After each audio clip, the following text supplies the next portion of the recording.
শনিবারে আমার সোনামা কি ড্রেসটা পরেছে দেখো, ইউনিফর্ম পরেছে।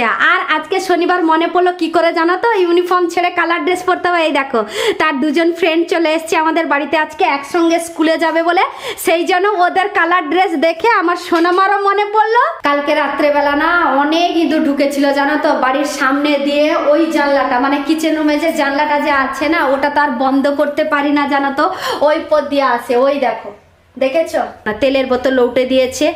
আর প্রদীপে বাতিও নেই, ওটাও খেয়ে নিয়েছে। তার সাথে সাথে প্রদীপটা লৌটে দিয়ে গেছে।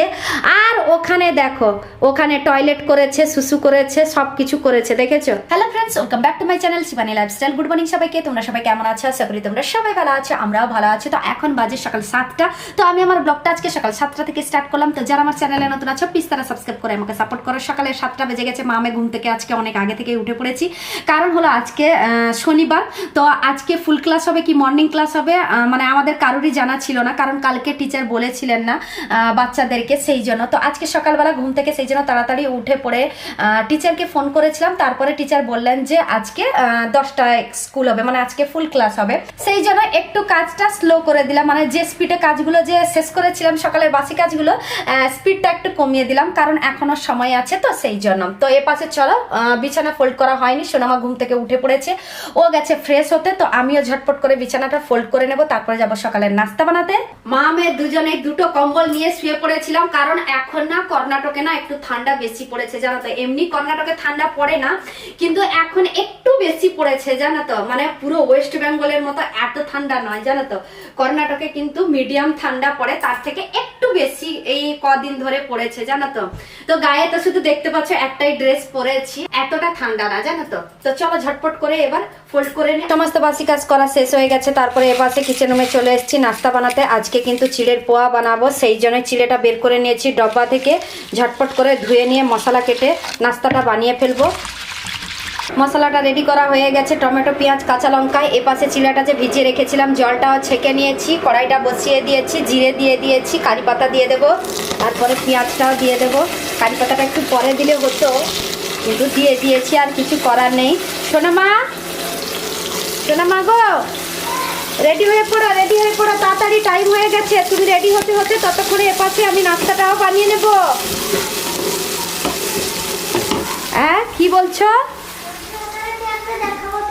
কি দেখাবে বাবা? ও ব্যথা হয়ে গেছিল যে ছড়িয়ে দিয়েছো আর কি, একা ছড়ে গেছে শুকে যাওয়ার পরে ব্যথাটা, তাই না? এইটুকুনি ছিল, যে জল পড়ছিল ফুলে ছিল। তারপরে আমি পুতুলকে যখন উঠাতে গেলাম না, এর কাপড়টা এত সন্ধে গিয়ে এরকম টেনে দিল, একটু ছিঁড়ে গেল। তারপরে আমি চুল চুল মতন তোমার রান্না করে চুল বলে খেলছিলাম, সেটাও একটু টেনে দিল, আর একটুকুনি জোড়া ছিল। তুমি বললে না এই ছিঁড়ে দেখ কিছু হবে না, রক্ত বেরোবে না বলে, আমি নক্কর বললাম। তারপরে ভাবলাম যদি এইটুকুনি ছিঁড়ে যায়, এইটুকুনি আছে যদি থেকে যায় বলে ছিঁড়ে দিলাম। বাহ, একা তাহলে সাহস নিয়ে ছিঁড়ে দিলে, তাহলে বাকিটা তাহলে রক্ত বেরিয়েছে? বেরোয়নি তো? দেখো পড়ে গিয়ে কত বড় একটা হাতে ছিঁড়ে নিয়ে এসেছিল, এই দেখো এখন শুকে গিয়ে এরকম হয়ে গেছিল, সেটা রাউন্ড হয়ে গেছে খালি। আচ্ছা আচ্ছা আচ্ছা আচ্ছা, ঠিক আছে। এবার বুকটা রাখো আর তুমি নিজে রেডি হয়ে পড়ো, ঠিক আছে? আমার সেখানে পেঁয়াজ পুড়ে গেল সোনমা, হাই রে, সোনমার সাথে কথা বলতে বলতে এপাশে পেঁয়াজ পুড়ে গেল। তো চলো ঝটপট করে এবার নাস্তাটা বানিয়ে নিই।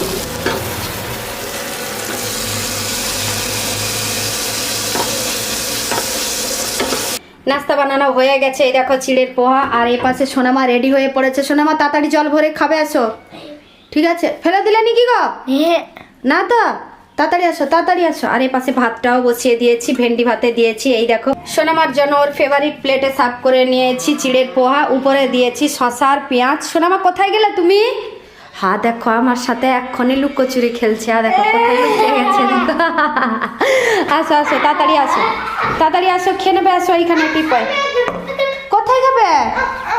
আচ্ছা আচ্ছা আচ্ছা আচ্ছা আচ্ছা, না তাড়াতাড়ি খেয়ে না শোনো মা, টাইম হয়ে গেছে কিন্তু, একদম টাইম নষ্ট করবে না। দেখি আজকে তুমি তাড়াতাড়ি খেতে পারো নাকি দেখবো। হ্যাঁ হ্যাঁ ঠিক আছে, খেয়ে নাও তাড়াতাড়ি। শোনো মা, কারবান চপ্পু। হ্যাঁ কারবান চপ্পু। কারবান চপ্পু মানে কি বললো বন্ধুরা? কারি পাতা। বন্ধুরা বলতে পারে কারা কারা জানে কারা কারা জানে না, না বাবা, সেই জন্য বলে দিলে তাদের ইজি হয়ে যাবে। হ্যাঁ, ভালো হয়েছে বাবা, ভালো হয়েছে, থ্যাংক ইউ সোনামা। খেয়ে নাও তাড়াতাড়ি, সোনামা।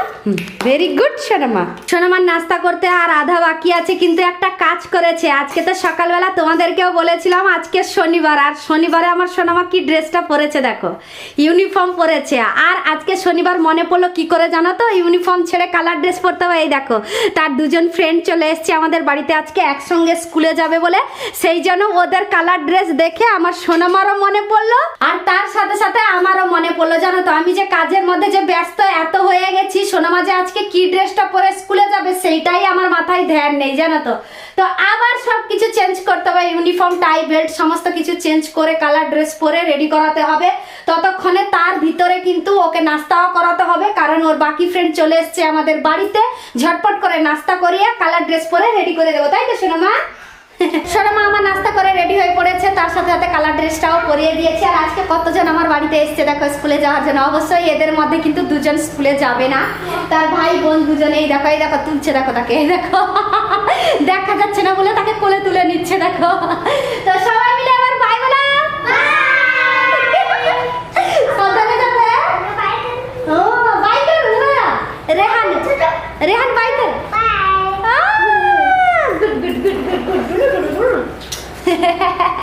সাবধানে যাবে সবাই, সাবধান সাইকেল হোগি। হ্যাঁ সরি না। সোনামা স্কুলে চলে গেছে, আমি তারপরে আবার রান্না করতে চলে এসেছি। তো এ পাশে দেখো বস্তার মধ্যে কি রেখেছি জানো তো, তোমরাও দেখলে হাসবে।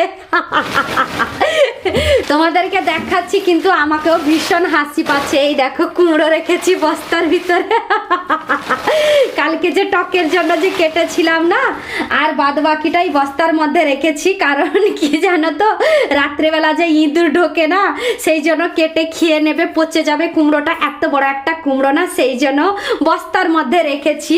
তো আরেকটা জিনিস তোমাদেরকে দেখাচ্ছি। দেখ কালকে রাত্রেবেলা না অনেক ইঁদুর ঢুকেছিল জানো তো, বাড়ির সামনে দিয়ে ওই জানলাটা, মানে কিচেন রুমে যে জানলাটা যে আছে না, ওটা তো আর বন্ধ করতে পারি না জানো তো, ওই পথ দিয়ে আসে। ওই দেখো দেখেছো, ওই জানলা দিয়ে আসে জানো তো। আর আসার পরে কিচেন রুমে এখানে সেখানে এখানে সেখানে এরকম করে ঢুকে আওয়াজ করে জানো তো। রাত্রেবেলা ঘুমানোর সময় আওয়াজগুলো পাই, কিন্তু আমি উঠি না জানো তো। আজকে ঠাকুরঘর কি অবস্থা করেছে দাঁড়াও দেখাচ্ছি তোমাদেরকে, দাঁড়াও। স্নান করিনি না, সেই জন্য ঠাকুর ঘরে পুরো ঢুকবো না, এইখান থেকেই জুম করে তোমাদেরকে দেখাচ্ছি। আজকেও প্রদীপ লৌটে দিয়েছে, দাঁড়াও দেখাচ্ছি তোমাদের। এই দেখো জুম করে তোমাদেরকে দেখাচ্ছি, দেখো ঠাকুর ঘরে আমি ঢুকিনি, কারণ স্নান করিনি না, সেই জন্য। তেলের বোতল লৌটে দিয়েছে, আর প্রদীপে বাতিও নেই, ওটাও খেয়ে নিয়েছে। তার সাথে সাথে প্রদীপটা লৌটে দিয়ে গেছে। আর ওখানে দেখো, ওখানে টয়লেট করেছে, সুসু করেছে, সব কিছু করেছে, দেখেছো? তাহলে দেখলে তো ইঁদুর রাত্রেবেলা ঢুকে আমার বাড়ির অবস্থা কি করে দিয়ে যায়, দেখতে পাচ্ছ তো। তেলের প্যাকেটও আমাকে লুকিয়ে রাখতে হয়, যদি তেলের প্যাকেটটা যদি কেটে দেয় পুরো তেলটাই নষ্ট হয়ে যাবে।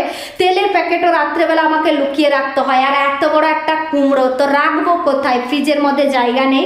এত বড় একটা কুমড়ো রাখতে বিশেষ করে আজকে সেই জন্য কুমড়ো ভাজি করব, দিলে অল্প হয়ে যাবে, তারপরে গিয়ে ফ্রিজের মধ্যে রাখবো। কিন্তু এই ইঁদুরের জ্বালায় তো আর বাড়িতে থাকা যাবে না জানো তো, এমনভাবে রাত্রেবেলা এসে ডিস্টার্ব করে, তো কি বলবো তোমাদেরকে।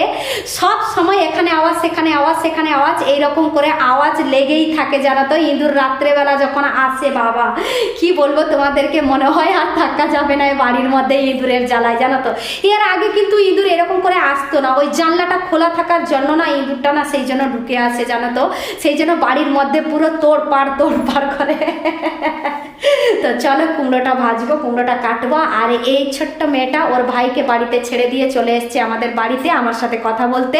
ও একটু পরে স্কুলে চলে যাবে, ও অঙ্গনবাড়িতে যায় না, সেই জন্য। তো ওরা চলে যায় 9:30, আর এ যায় 10:30, 10:30 11টার ভিতরে যায় জানো তো। সেই জন্য এর এখনো পর্যন্ত টাইম হয়নি বলে আমাদের বাড়িতে চলে এসছে আমার সাথে কথা বলবে বলে। এত বড় একটা কুমড়ো না চাকুতে কাটতে ভীষণ কষ্ট হয়, কষ্ট মষ্ট করে কেটেছি। এই দেখো দেখেছো কুমড়োর কালারটা এত সুন্দর না, যে কোনো তরকারিতে দিলে দারুণ টেস্ট হয়। কুমড়ো টকে দিয়েছি, দারুণ টেস্ট হয়েছিল কুমড়োটা জানো তো। নিজের বাড়ির বাগানের কুমড়ো আজকে ভাজি করব। আর এটা যে দেখতে পাচ্ছ এটা খারাপ হয়ে গেছে, এটা ভাববে না, এটা কিন্তু ভিতরে একটা কি সাদা সাদা একটা জানো তো, কিন্তু এটা খারাপ হয়নি, ঠিক আছে। তো রান্নার জন্য কুমড়ো কাটা হয়ে গেছে, এতগুলো কুমড়ো কেটেছি, তা সত্ত্বেও দেখেছো তো আরো কত কুমড়ো আছে। তো আজকে রাত্রেবেলা যে ইঁদুরের জ্বালায় কোথায় রাখবো এত বড় একটা কুমড়ো, সেইটাই ভাবছি। এপাশে ইন্ডাকশনে কড়াইটাও বসিয়ে দিয়েছি, কুমড়োটা ভাজতে ভাজতে ওপাশে জলটাও ভরে নেব, কারণ জলটাও ওপাশে চলে এসছে, নলিটা বন্ধ করে দিয়ে এসছি। এটা দিয়ে দেবো কড়াইতে, তারপরে ওখানে গিয়ে জলটাও ভরে নেব। জলটা ভরতে ভরতে এপাশে কুমড়ো ভাজা হয়ে গেছে। এই দেখো আমার সোনামা আজকে পেট ভর্তি করে ভাত খাবে, কারণ কুমড়ো ঘন্ট খেতে ভালোবাসে না, কুমড়ো ভাজা খেতে ভালোবাসে। আর আজকে পেঁয়াজ কাঁচা লঙ্কা দিয়ে কুমড়ো ভেজেছি, তার সাথে অল্প একটু চিনি দিয়েছি, তো মিষ্টি মিষ্টি ঝাল ঝাল লাগবে খেতে, কিন্তু ভীষণ ভালো লাগে গরম গরম ভাতের সাথে। তো এই পাশে ভাতটাও হয়ে গেছে। তো চলো তাহলে এখন স্নান করতে বাকি আছে, স্নান করে পুজো করে নাস্তা করব। তো আজকের ব্লগটা এই পর্যন্ত। তোমাদের যদি ভালো লেগে থাকে তাহলে তোমরা লাইক করবে, কমেন্ট করবে, শেয়ার করবে, সাবস্ক্রাইব অবশ্যই করবে। যারা আমার চ্যানেলে নতুন আছো প্লিজ তারা সাবস্ক্রাইব করে আমাকে সাপোর্ট করো। সবাই ভালো থেকো, সুস্থ থেকো। আবার কালকে নতুন একটা ব্লগ নিয়ে তোমাদের সামনে চলে আসবো। বাই।